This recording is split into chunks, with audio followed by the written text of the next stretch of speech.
Welcome everyone. If you're seeing this video right now, I am going to go through Module 1, the foundations part of the Business IQ Accelerator that started on April 24th. And the first half of Module 1 did not get recorded. So I am going to record me going through all of the material that we covered, at least for the first half. I might end up going through the entire worksheet here. For the continuity and the smoothness of this delivery. But if you weren't not able to attend for whatever reason, this is going to be the on-screen demo for me to go through, you to follow along, and there's going to be some blanks to fill in. So make sure that you're paying attention and not listening to this passively. I don't like doing the recordings like this. Or having people just go through the recordings after the fact, because I don't want you to listen to it passively. There's going to be place for you to fill in, so make sure you're paying attention. We got a lot of stuff to cover. I'm going to dive into it right now. And I'm going to tell you right off the bat some full disclaimers here that entrepreneurship is not sexy. Okay, this is not going to be built on hype. You're not going to get any dopamine from me. And so you're going to have to plan on working long hours. You know, the gurus that you're filling the blank with your favorite YouTuber, the way they portray it on social media on YouTube is not how it is, okay? They're selling that to you as this crystal clear, warm, fuzzy, anyone can do this. While that is true, they don't shine the light on all of the headaches, all of the problems, all of the misery that is included in entrepreneurship, okay? It is not as easy as they portray it. But that sells. That sells. They're selling volume, and they're selling it to the masses. Now, I'm telling you right now, there's a reason that 95% of small businesses that start out fail within the first 3 years. Because 95% of people on its way to 97.5% by year 10 can't hack it. They can't stick to it. They're not disciplined enough. This requires discipline.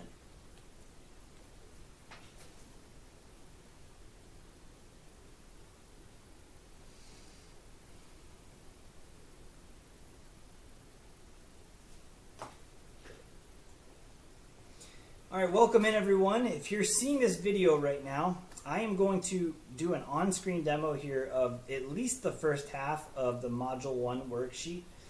Which was the foundations part of the Business IQ Accelerator, which started on April 24th. And the first half, during the live recording, the first half did not record. So that's the purpose of this on-screen demo here, where I'm going to go through the materials that we covered during the live program. Now, because this is a recording, I do want you to pay attention. I don't want you listening to this passively. There are going to be some blanks for you to fill in as we move along, but make sure that you're paying attention. This is not a passive activity. But let's dive into it. I'm going to give you some disclaimers right off the bat.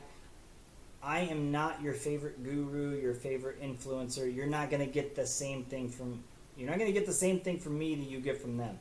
I'm going to tell it to you like it is. I'm going to give you authentic answers and reviews of how things really are in business and in entrepreneurship based on my own personal experience. And nothing I do is theory. And the other element or the other contribution I can make is information, data, experiences, case studies that come from mentors I've had or other people that I trust their opinion. And I'm going to deliver that to you. But I don't want anyone to trust me just yet, okay? I want to challenge everyone. Let me earn your trust, okay? I want to earn your trust first, because I think the other thing that comes with these YouTube gurus or social media influencers is they want you to think that they have all the answers. It's not true, because the only one that has the answers is you, okay?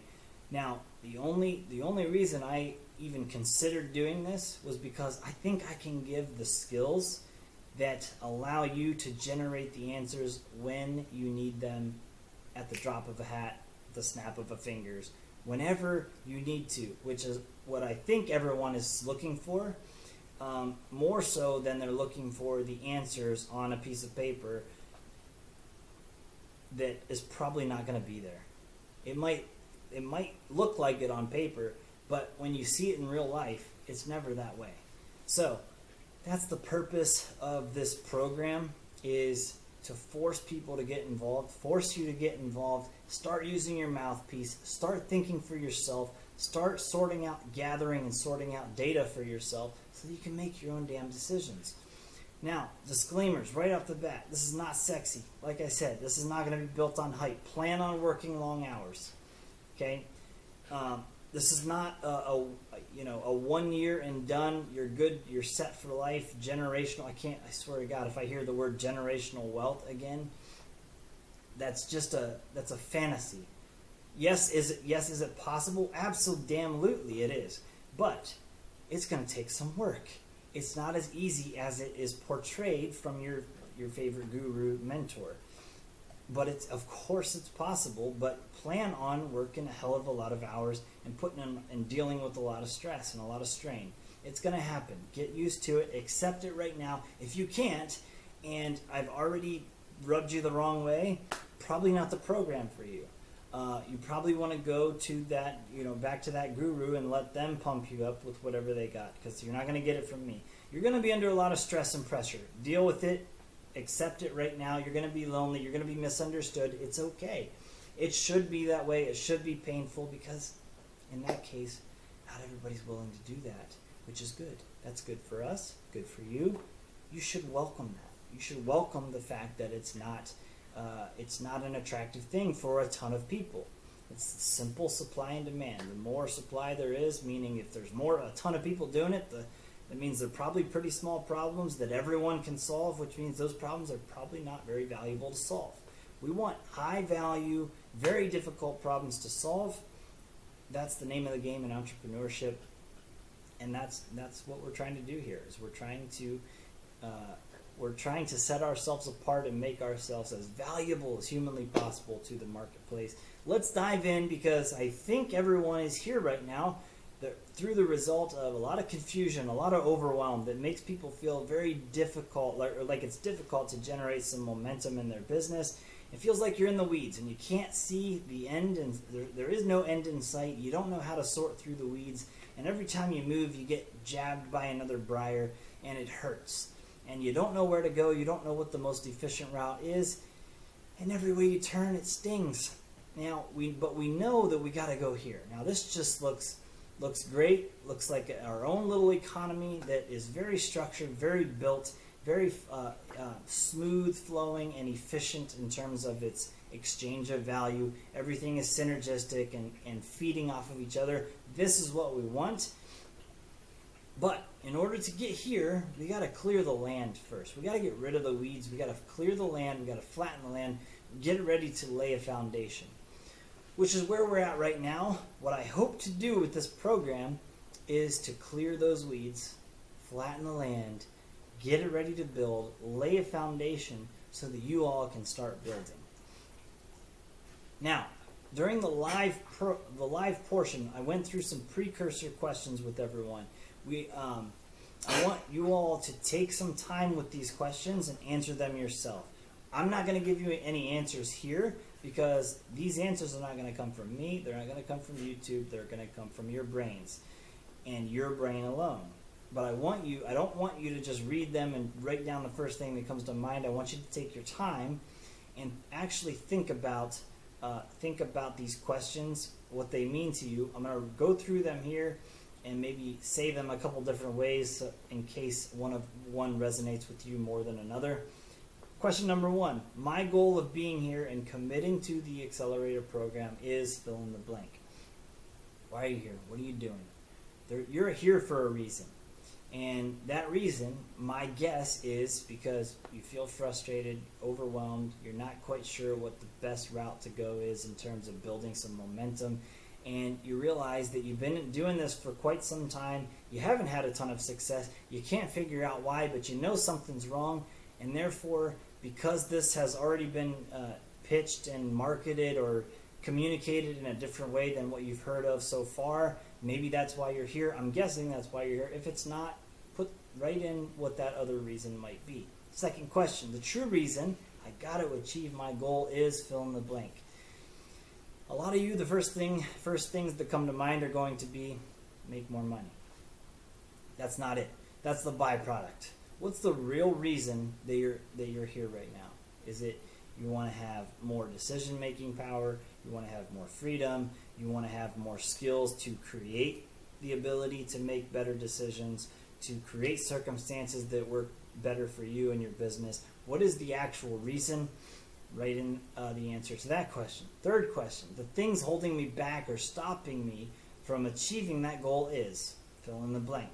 Now, I'm going to read this paragraph right here before we get into the material, because we have to start this with this frame of mind, because this is how we're going to get the most out of this program humanly possible.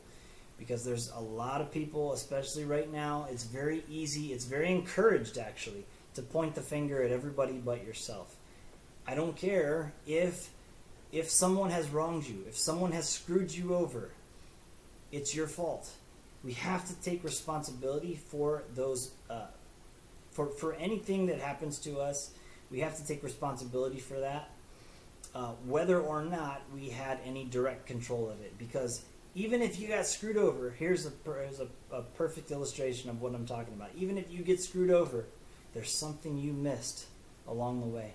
There's a red flag that you missed along the way or that you ignored. Okay, the end result might be you got screwed over, but you missed something. You missed something. You have to take this seriously, and you have to take every decision, every choice seriously when it comes to business and when it comes to your business. Because without your company, without the value it provides, there is no you. There is no benefit to the value chain, to the supply chain, to the end user, the customer, the consumer, any of your employees. Without that business, nobody else benefits. So our loyalty and our decisions, how we conduct ourselves and how we operate day to day, has to be loyal to that business, and we have to take responsibility for our choices, our actions, and make those choices in congruence with the best interest of our business. Now, just read that. I want you to read that out loud to yourself like 3 times. Pause the video right now, read it out loud 3 times, and then let's get into it. Section 1, the key ingredients. Success in entrepreneurship requires a unique set of qualities and characteristics that make entrepreneurs stand out from the rest. Well, what are those traits? First, I think there's 8 here that we're going to go through. First is clarity. And you have to be able to transfer that clarity to other people, to your employees, to your people. They have to know, believe, and feel confident in you that you know what you're doing, where you're going, where you're taking the business, and get them on board that bullet train to the promised land. You have to know where you are. Say to yourself, we're here, we got to go there. And in order to do this, we have to obtain these resources, and we have to complete these things in this order in order to get to that, to go from point A to point B as quickly as possible. You have to transfer that clarity to your staff and to your team, or at a bare minimum, go through the thought exercise of, now we have some blanks to fill in here. We want to communicate, where are we going? Next is, why is this the best course of action? This is all part of the communication process with our team, our internal staff, our team. This is part of being a good leader. Next question, next blank, how this course of action benefits them. You have to, if they're not on board, or maybe they don't see it in the way that you see it, and if they don't see it that way, and it causes some sort of chaos or confusion or apprehension, that's not good, because we want to be flowing as smoothly as possible every single day for our own efficiency, because the better we are, the better we're communicating, the more efficient our processes and systems are internally as far as operations go, the better the end result is going to be. And sometimes that requires some elite level communication that we're going to get into in section 2, but we got to communicate those things to our team. We got to also identify and communicate what resources we need to pursue that course of action. Next blank, how will those resources be used in the pursuit? Last blank here is, who's going to be contributing? what is the project and who's going to be involved in that, and how are we demonstrating an effective use of our equipment resources, our product resources, our human resources. How are we delivering those as efficiently as possible, and how are we demonstrating to our team that you know what the best course of action is and that you're not afraid to make those decisions. We have to do that effectively as entrepreneurs. Next section, section 2, elite level communication. Very important goal. Communication is meaningless, however, without the goal of having understanding. Blank number 1 in section 2, internal communication. We have to transfer clarity to our staff and to our team. And second blank, our external communication has to be equally as valuable, meaning we have to understand our target audience, which we're going to cover a lot more in section 2, and we have to communicate to that target audience also very efficiently, also very effectively. Otherwise, how is our target audience going to know or even understand what we do, why we do it, who it benefits, why it benefits them, how it's valuable, and what previous experience we even have to draw on to demonstrate that, hey, I recognize, consumer, that you have a problem. Here's all of the other consumers that have the same problem as you, and here's how I solved it and made that experience as positive as possible for that end user or that consumer. We have to understand that target and understand what their pain points are, what are they thinking about, what are they apprehensive of, and put those at ease or communicate to them in a way that tells them we are an expert at what we do, and this is not the first time we've done it, and they can put in their mind some clarity that they know exactly what they're going to get from us, and also feel good knowing that this person can solve the problem that I have, or they told me about a problem that I didn't even know I had, because clearly they've been doing this for a long time, and thank goodness they told me about something I was not aware of and saved me X amount of time or X amount of dollars. The ability to communicate that can be so incredibly valuable. That gets so much overlooked, but it's an incredibly valuable skill. Cannot be overlooked. We have to give a lot of attention to elite level communication with the goal of having understanding. Section 3, problem solving. We have to be elite problem solvers. 3.1, there's a couple different types of problem solving. Problem solving during the course of business. Now let's get into that a little bit. Think of yourself as a pilot flying a plane, okay? To take your product or your service, the value that your business delivers, and your team, and you need to take that to where you or your business is needed most. Your job as the entrepreneur is to take it where it needs to go. So, best case scenario, you reach that destination on autopilot without issue. But flights always hit some rough, unpredictable patches of turbulence. So, what I want you to come up with, which is one thing that we did during the live recording of this, which you're not going to have because it didn't get recorded up to this point, is come up with an example of a time when you hit some turbulence in your business, or maybe you're just starting out. What are some things that could come up in the course of business that fall outside the standard day-to-day activities? Come up with an example of some turbulence. And sometimes flights require a pilot to fly blind right through zero visibility weather. All of these examples are very applicable to business and the things that we sometimes have to deal with on a regular basis. Again, come up with an example of a time when a pilot might have to make a decision or operate that plane, aka operate that business, in zero visibility weather. This could be something as simple as maybe hiring someone. Hiring someone that came as a recommendation from another colleague or from a partner. You don't know. You don't know the quality of that hire. All you're doing is blindly accepting the recommendation of that partner. Now, sometimes we have to make decisions like that. It takes a skilled pilot to fly blind through rough weather, turbulence, zero visibility, trusting only his or her instincts. Meaning, can you objectively observe analyze, and discern acceptable versus unacceptable external conditions. Skill, the skill is, can you identify and understand causes and effect? So as an entrepreneur, as a CEO, as an operator of a business, we have to be experts at cause and effect, recognizing chain reactions that come from various decisions, from choices, because those are causes that end up in effects, and those effects become new causes. And we need to recognize the cause and effect chain reactions that we create, and if we don't like that reaction where it's going, we need to know how to intervene and change that course. And so having that ability is incredibly valuable. Next bullet here, instruments and his or her ability to read those instruments.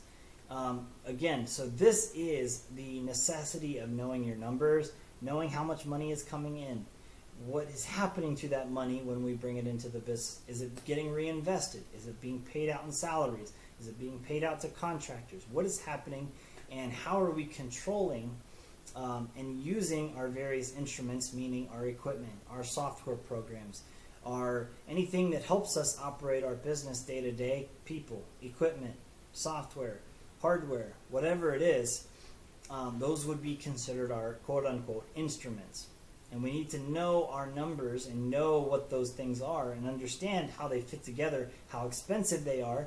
And so, for example, let's say we have a software program that costs us $100 a month. So we know that in order to operate, we need this software, but the software costs us $100 a month. We want to know and be able to read our cash flow statement, our balance sheet. We need to know our numbers and know our bookkeeping at the end of the month to determine, aka read our instruments that say, okay, this software is worth it because while it costs us $100 a month, we know that it's giving us $1,000 in return just from having the system in place or from having the software program in place. That's what I mean by read instruments. We have to know our numbers and know, are we bleeding money in places that we don't need to?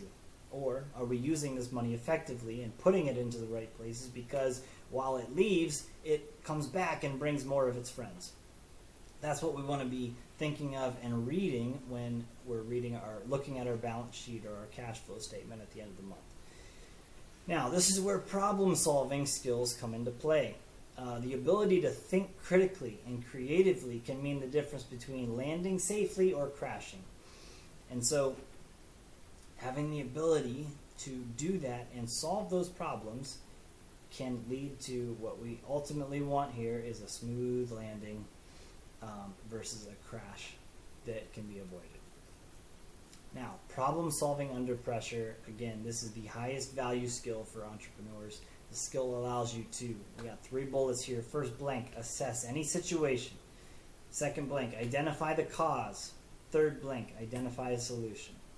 We want to do this calmly, smoothly, without subjectivity. We need objective data. We need reliable data. And we need to determine what was relevant and how to use it to solve a problem.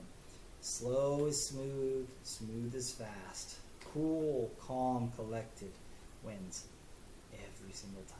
We need to avoid that fight or flight response and be calm, cool, collected. We got this. This is not the first time we've done this. When you approach a situation like that, you handle a problem like that, it gives other people, it gives your team the confidence to know, oh, while this might seem very chaotic and like a massive problem to me, my boss is handling this like it's nothing. Clearly he's done this before. He or she has done this before. Not a big deal. Now they feel better. Now they're functioning better. Now they're thinking better because they're not under pressure. They're not in that fight or flight chaos response where their brain shuts down and goes into tunnel vision. That's the benefit, or that's the value that we want to bring as entrepreneurs. Slow is smooth, smooth is fast. 3.2, problem solving in the marketplace. Now, beyond correcting problems that arise in the course of business, an elite level ability to solve problems also enable entrepreneurs to identify unfilled needs in a marketplace. Bullet 2, create new products or services that fill those needs. Bullet 3, anticipate and respond to changes in an industry. And bullet 4, stay ahead of our competition. Now, what do we mean by all of that? All of these things are decisions that entrepreneurs need to make and be aware of or be looking for as far as issue spotting goes every single day, because the competition is also doing this. And the faster, the more efficient, the quicker we can identify issues, identify problems, come up with solutions, utilize our resources to solve those problems, the more competitive we're going to be in the marketplace, because our competition is doing the same thing. And anticipation is key here. I'm going to get into that here in a moment, or at least give you an example of what I mean by the value of anticipation.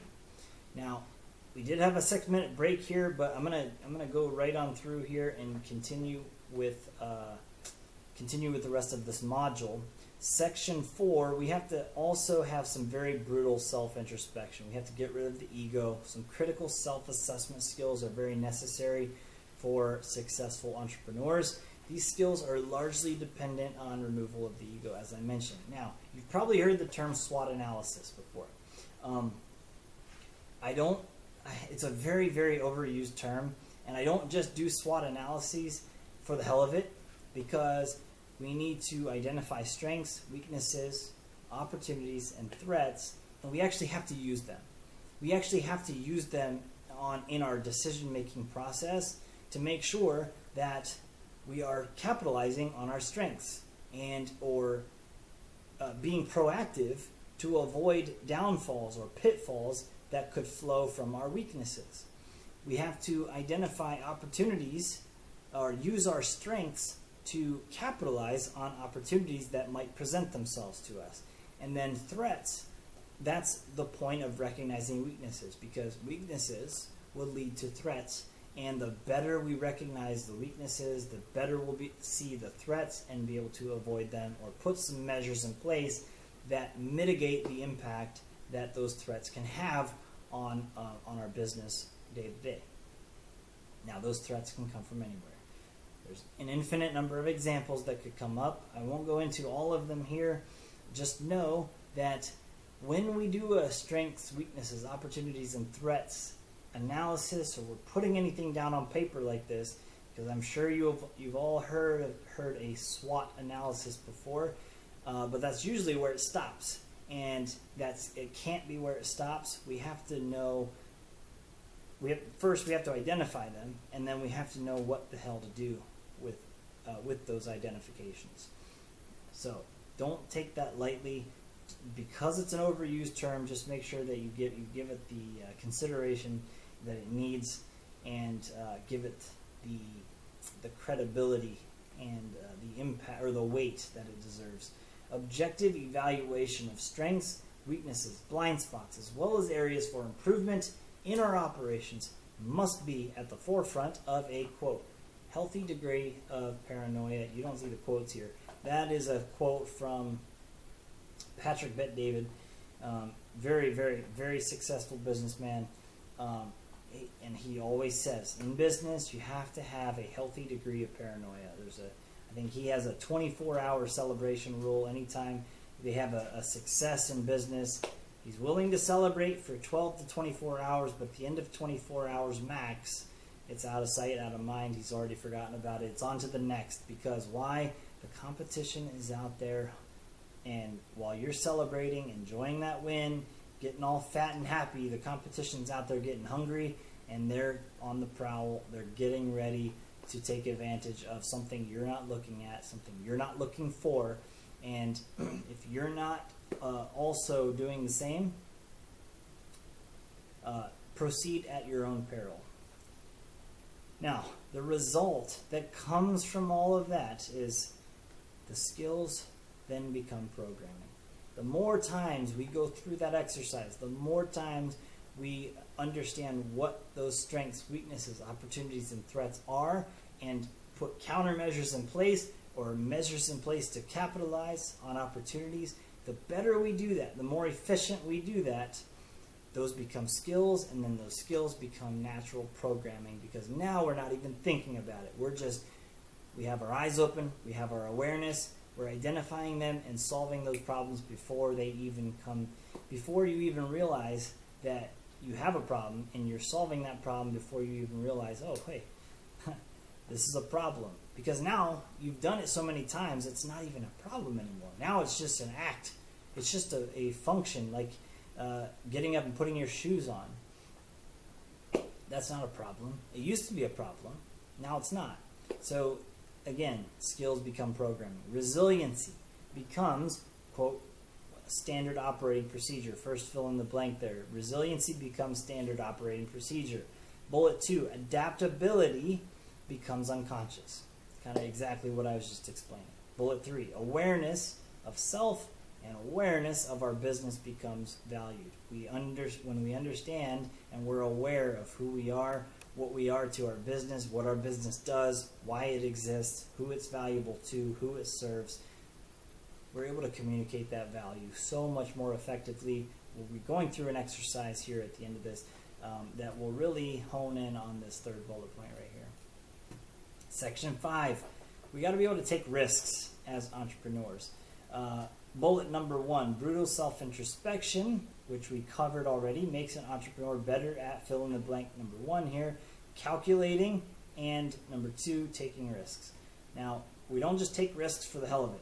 We have to take risks that are calculated, and we have to know what we're getting ourselves into. Can you know everything? Absolutely not. You're never going to know everything.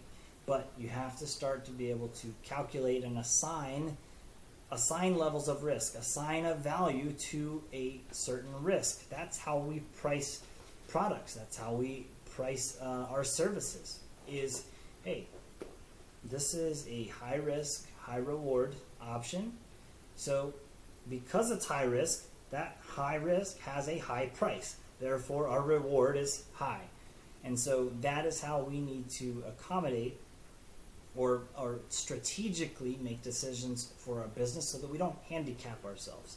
Bullet 2 here, calculating and taking risk is fill in the blank number 1, understood and cherished as a necessary component to be and or remain competitive. So we gotta, like I just said, we gotta understand it. We have to welcome it and cherish it and understand that this is a very valuable skill set and characteristic of being an entrepreneur. Bullet 3, quick, efficient, objective-based decisions have drastic impacts on the trajectory, the path, the route of our business and the reputation that we have. The better we can do this, the more efficient we can do this with confidence, with smoothness and efficiency, and can naturally lead to a better customer experience for our people, or for our clients, our customers, our consumers, and also saves a ton of resources and energy from our team. All the way around, we have to be good at this. Section 6, we have to become a professional failure. Here's what I mean by a professional failure. We have to get good at failing. We have to take more away from losing or from our failures than we do from winning. Because you're not going to calculate every risk correctly. You're not going to make the right decision every single time. Failure is going to happen. Accept it. Look for it. In fact, if you're not failing, you're probably not trying hard enough. You're probably not pushing hard enough. And failing is probably good, because that means you're getting outside of your comfort zone. If you have a 100% success rate, you're flying easy. And if you're okay with that, there's nothing wrong with it. There's nothing wrong with it. But you're going to get passed up. And there's going to be someone out there that either makes you obsolete or steals your business or steals your market share. Because unless you have one hell of a client retention model in place, you're going to get eaten alive. Because there's always somebody out there. There's always someone out there innovating. There's always someone out there looking for a better, faster, stronger, more efficient way to do things than you are. Or looking for a way to undercut you. Looking for a way to steal your market share. So Don't take it lightly, because elite level entrepreneurs do not start and grow companies to levels that most people only dream of by playing it safe. They know they know themselves, they know their business, they know what they're good at, they know how to do things efficiently, quickly, make good decisions, sound business decisions that are loyal to loyal to their company, and they get really, really good at doing that. Elite level entrepreneurs find and solve problems that no one else is aware of or even willing to touch or try to solve. I think I made a comment about that earlier. This is another piece here that needed to fill in, as far as if you're willing to fail, you're willing to take those risks. I'm tying these sections together now. You have to be willing to take the risk, but understand that we can't get it right every time. And so when we don't get it right, we're going to fail. But when we fail, we have to get very good at accepting it, moving on, learning from it, and understand that that's part of being an entrepreneur. That's part of finding the right problems to solve, or finding the most valuable problems to solve that no one else is willing to touch. Sometimes that takes risk. Sometimes that risk is high. We have to identify, oh, that is a high risk. Therefore, to accommodate that, we have to assign a high value or a high reward to that risk that we take on. The better we recognize that, the better the more we can anticipate what needs to happen in order to accommodate that risk or protect ourselves, protect our decision making. Failure at anything to an entrepreneur must result in one of two things. To wrap this whole theme up here, has to result in attainment of a new skill, or bullet 2, sharpening of an existing skill. One of two things have to happen. Section 7, adaptability. The business landscape is constantly changing. And bullet 2, successful entrepreneurs have to quickly adapt to new trends and technology and use them to their advantage. Flexibility to improve processes, systems when necessary for efficiency and for better customer experience. Again, we have to be adaptable and understand, again, that things are always changing. Somebody's always doing something better. Someone is being more creative, working harder, working longer, being more flexible than you are, and we have to be aware of that ahead of time and realize that when we win, acknowledge the win, but get right back on the horse and compete. That's ultimately what we want to do. That's what we need to do to be sustainable in the long term. You always need a healthy degree of paranoia when it comes to maintaining a competitive edge in the marketplace, because someone is always looking to take your spot. That's from Patrick Bet-David. I mentioned that a little bit earlier, but that's the full quote. Otherwise, here is an illustration of what I mean by your competition is always out there lurking and waiting for the right opportunity to pounce. Just like this guy. This guy was celebrating a little too long. But his competition here is ready. But the guy has no idea. The guy hasn't had no paranoia, but he's feeling it now. And that paranoia he's feeling is not from his own actions, it's from his lack of action. Because this guy, his competitor, is hungry. His competitor is hunting while he's celebrating. We want to avoid being in that situation. Section 8. This will get covered a lot more in Module 2 and Module 3, but I want to cover this as a skill set here and really highlight that in this section here, when we're talking about financial management, we're talking about resource allocation and knowing that we are the pilot and we're in the cockpit. We are the ones looking at our controls, we're looking at our instruments, we're looking at how do we fly this plane and keep it in the air going until we reach our destination. And then when we reach it, we don't crash and burn. When we reach the destination, meaning we've reached where we're headed, we've acquired a client, and now we're going to fulfill and deliver our product or service or a value to that client. When I'm talking about fulfillment and delivery, what I'm talking about is a smooth landing, so that we're not bouncing off the runway. We're not crashing and burning because We know what we have to work with, we know our resources, we know our people, and we can deliver that product or service on a smooth landing to that customer. Know your numbers. We have to specifically know our numbers, and when we know our numbers, we have stronger management of risk, as I was mentioning earlier. Bullet 2, stronger management of risk. What does that lead to? That leads to better decisions, and then better decisions leads to a better competitive edge and an increased value to the marketplace. Now, Module 2 preview. I'll just go through this quickly. The most undervalued and underappreciated asset to a business is not how much money it can generate, but rather how much money it can keep. We're going to cover, that will make a lot more sense when we get to Module 2. Because I know the first thing that is coming to mind right now is, that's bullshit. No, we would just want to generate as much money as possible. Who cares how much we spend?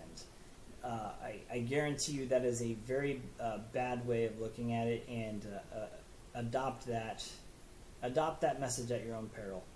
So we'll cover more of that in Module 2 and likely Module 3.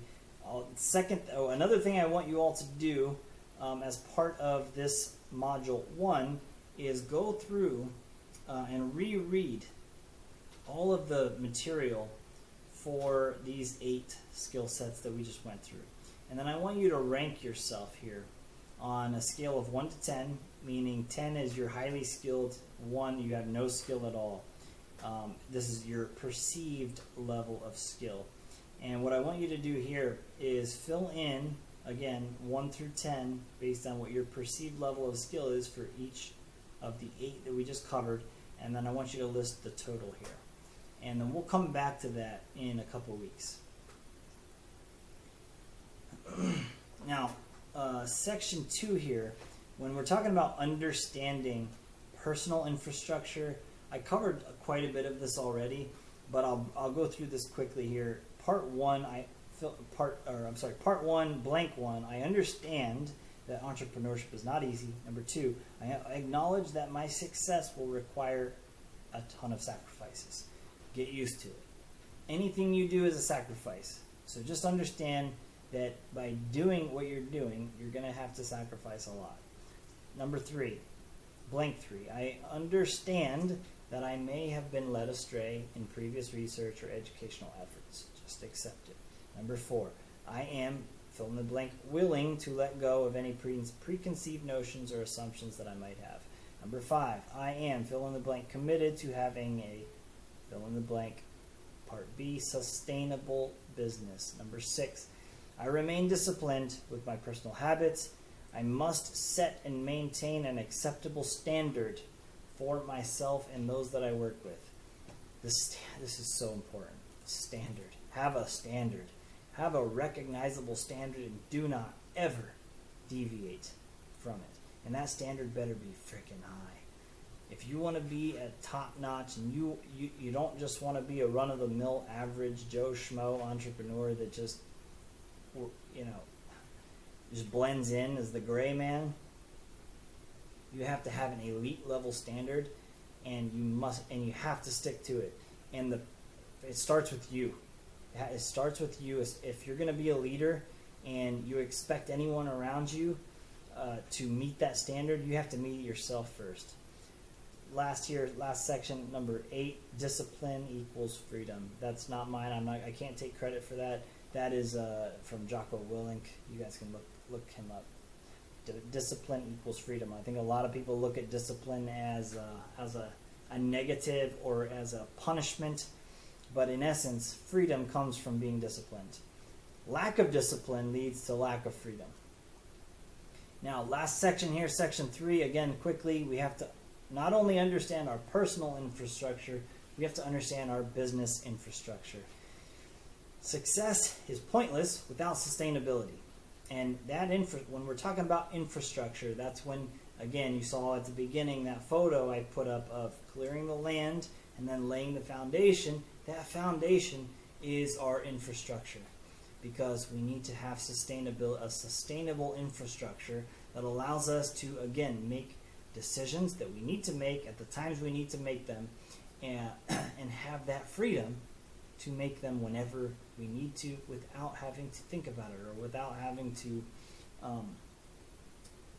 be handcuffed by time or money or lack thereof.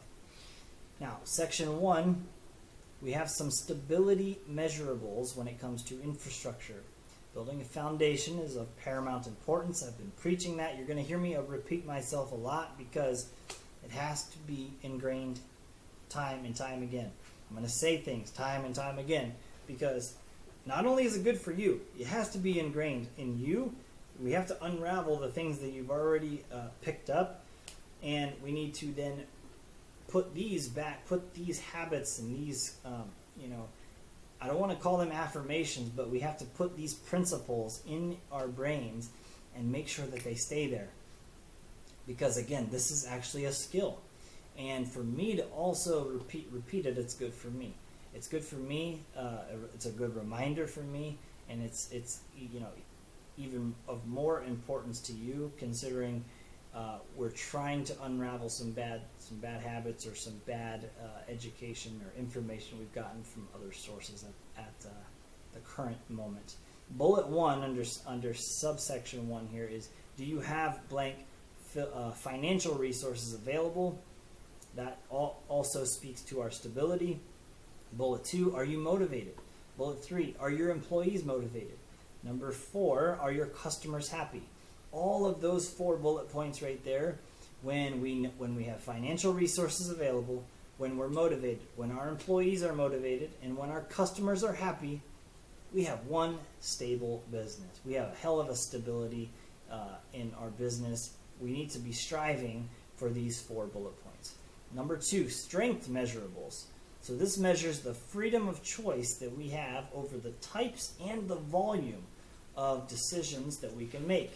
Now, that can be broken down, again, here into 6 bullets. We have health of reputation, health of profit margins. When we have a minimization of overhead, when we have liquidity, when we have efficiency, and when we have a skilled workforce and support staff, we are one hell of a strong company. So strength would be measured by our reputation, our profit margins, our minimization of overhead, our liquidity, our efficiency, and our skilled workforce. We got all of those optimized. We're pretty damn strong.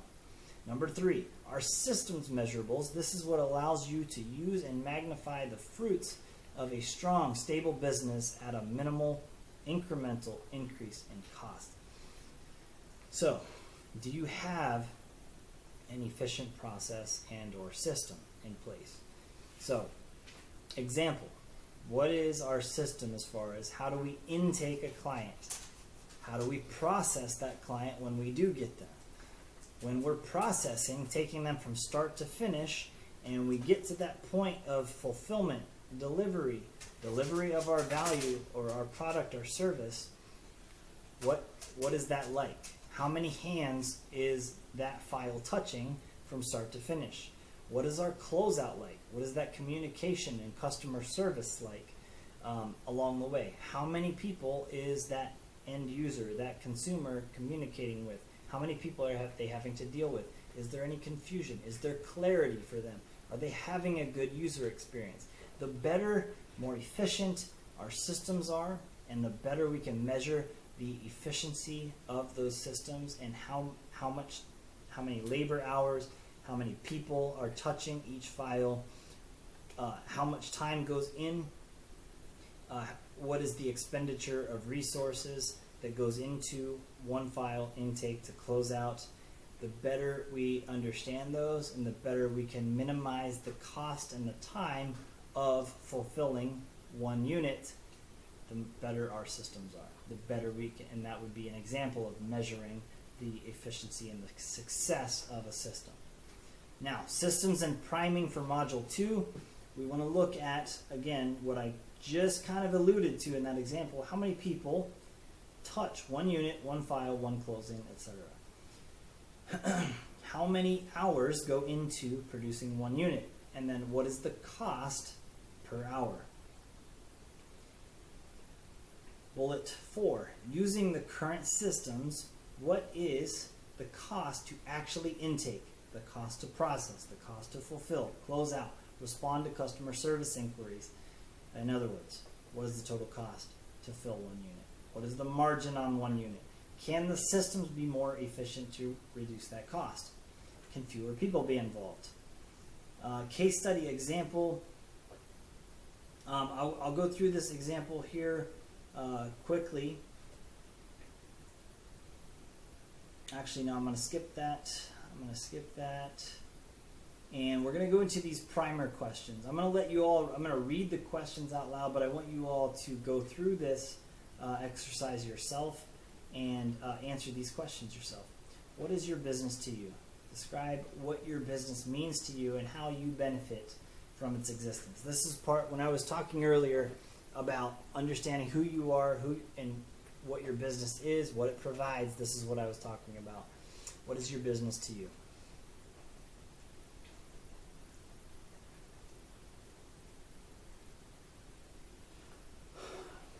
And who are you to your business? Describe the role that you play and how your business benefits from your existence. Again, these are designed to force you to think. These are not easy questions to answer, but it's designed to force you to think and take yourself out of your body and look at kind of like an outside-in perspective of you, your business, and what your business is doing, what you're doing, and how they fit together, and what you need to do to make your business more valuable to the marketplace. We need to take ourselves out of that in the weeds viewpoint, and sometimes take it out into a third-person perspective and look down from a mezzanine level on what is exactly going on. That's the point of these questions. Next question. What product, service, or value does your business provide to the marketplace, to your consumer, your target audience? In a big picture point of view, how does the marketplace of consumers benefit from the existence and fulfillment of your product, service, or value? Now, what we're going to do here is I want everyone to develop what's called a one-liner. I'll let you go through this example here, but this is a short, quick sound bite that anytime someone asks you, what you do, and this is a canned response that we want to have ready to go to deliver to our audience. So we want to identify a problem that our main customer or clients have. Then we want to describe our unique solution to that problem. So clear, concise, direct, to the point, very short, sweet, simple. Tell the audience, hey, we help clients that have this problem, we provide this solution, and here's why it's valuable. Because then the third part is the reward. Describe how it either saves your customer time or money. That's almost the root of every single problem is we want to save time, we want to save money, whatever that means to the audience. Almost every problem is related to that.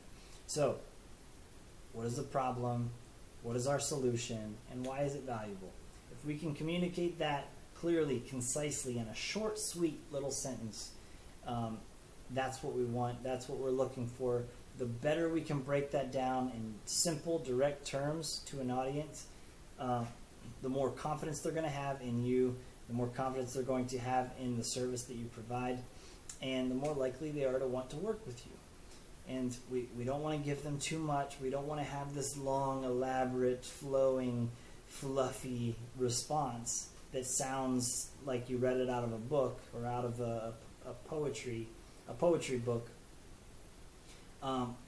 We don't want it to sound like that. People are getting much better at smelling bullshit, and I encourage you to stay away from the fluffy bullshit because it's not going to serve you. The better you can break this down into simple terms, straightforward, to the point, the far greater likelihood that that audience is going to trust you, like you, trust that you are who you say you are, and that you can help them. And so I encourage you to, again, go through the exercises, go through the questions first before you do your one-liner.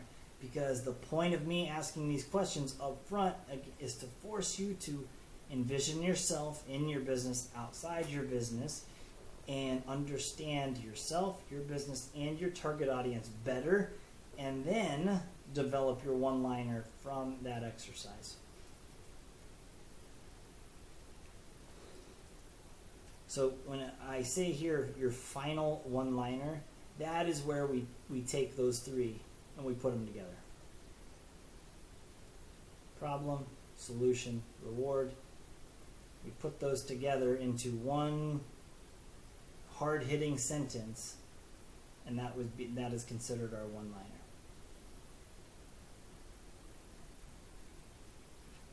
So since I didn't give an example in the live programming, but I'll give you an example here.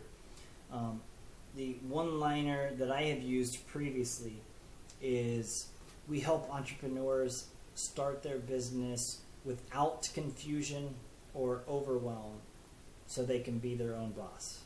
So audience is entrepreneurs. The problem is they got to create a business without confusion and overwhelm so they can be their own boss. And so we got a problem to solve, which is start a business. That problem is magnified by confusion and overwhelm. The solution is we form businesses for our clients without confusion, without overwhelm, so that they can sleep easy at night and be their own boss. Problem, solution, reward. Then I want you to go through and make sure that you answer all of these questions. Again, hold yourself accountable. No one's going to be looking over your shoulder, but read through all of these. Make sure that you actually complete everything. And I'm gonna put in the Dropbox here. Not a Dropbox, but I'm gonna put in a folder here for you to upload your video. There's going to be a 30-second video, I think. Yeah, here. So I'm gonna fix this. So this is a jot form. I'm gonna put in a folder right here, and this is the folder that you'll use to drop your 30 to 60-second video. Okay. Thanks everyone. I hope you're able to view this, and I look forward to speaking with you later. Have a great day.